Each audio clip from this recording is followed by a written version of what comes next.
அனைவருக்குமே வணக்கம். சற்று முன் கிடைத்திருக்கக்கூடிய ஒரு மிக மிக முக்கியமான செய்தி ஒன்று வெளியாகி உள்ளது. சற்று முன் அமைச்சர் துரைமுருகன் வீட்டில் சிக்கிய போதை மருந்து. ஸோ 4 ஆண்டுகள் சிறை தண்டனை, இது மாதிரி செய்திகள் வெளியே இருக்கு. ஸோ இதனால பார்த்தீங்கன்னா இப்போ அதிரடியாக 2 நாட்களாகவே தொடர்ந்து துரைமுருகன் அவர் சம்மந்தப்பட்ட நிறுவனங்கள் எல்லாம் பார்த்தீங்கன்னா ரைடுகள் நடந்துட்டு வருது இல்லையா.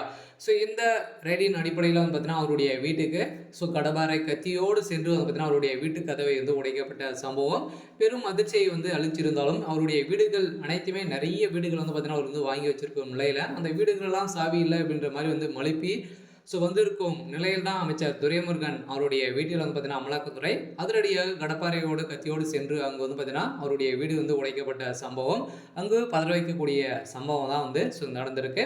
ஸோ இதை பற்றி இந்த வீடியோவில் பார்க்கலாம். ஸோ அதுக்கு முன்னாடி நம்ம சேனலுக்கு இப்போ தான் முதல் முறையாக வந்திருக்கீங்க அப்படின்னா மறக்காமல் நம்மளுடைய சேனலை சப்ஸ்கிரைப் பண்ணிக்கோங்க. ஸோ வாங்க வீடியோக்குள்ளே போகலாம். ஸோ பார்த்தீங்கன்னா அமைச்சர் துரைமுருகன் அவர்கள் பார்த்தீங்கன்னா திமுகவுடைய ஒரு முக்கிய புள்ளியாக தான் இருக்கார் இல்லையா. ஸோ அவர் பார்த்தீங்கன்னா இப்போ திமுகவுடைய பொதுச் செயலாளராக இருக்கார். அதைத் தொடர்ந்து நீர்ப்பாசனத்துறை அமைச்சராக இருக்கார். இதை தொடர்ந்து தான் பார்த்தீங்கன்னா மணல் அளவுக்கு அதிகமாக மணல் அள்ளப்பட்ட வழக்கில் ஏற்கனவே இருந்தார். ஸோ அதைத் தொடர்ந்து அவருடைய மகனும் வேலூர் மாவட்டத்துடைய எம்பியாக கதிர் ஆனந்த் அவர்கள் இருந்தார். அவருடைய சம்மந்தப்பட்ட 4 இடங்களிலும் பார்த்தீங்கன்னா அமலாக்கத்துறை சோதனை நடத்தியிருந்தாங்க.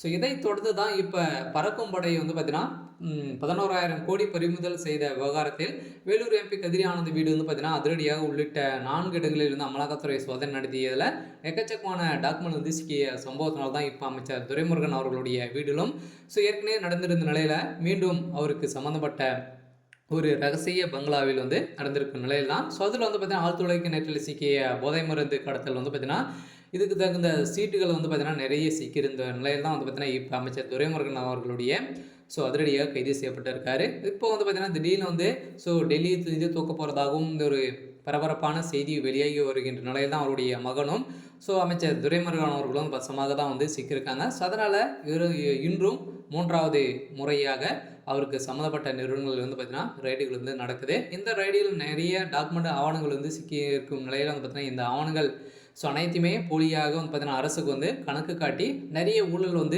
செஞ்சுருக்காங்க அப்படின்ற மாதிரி பார்த்தீங்கன்னா இப்போ அமலாக்கத்துறை கணக்கில் எடுத்துக்கொண்டு இருக்கக்கூடிய நிலையில் கணக்கில் எடுக்காதக்கூடிய பணங்கள் அனைத்தையுமே பார்த்தீங்கன்னா இது வரைக்குமே 50,000 கோடிக்கு மேலே மூட்டை மூட்டையாக சிக்கியிருக்கு. ஸோ இதனால தான் மக்கள் நலன் தொகை கேட்கக்கூடாது பார்த்தீங்கன்னா இப்போ எந்த ஒரு அறிவிப்பு வெளியிடாமல் இருக்காங்களே. பொங்கல் பரிசு கூட ரூபாய் 750 தான் கொடுக்குற மாதிரி சொல்லிட்டு ஒரு நிலையில் எதுவுமே இல்லாத மாதிரி தான் சொல்லிட்டு வராங்க.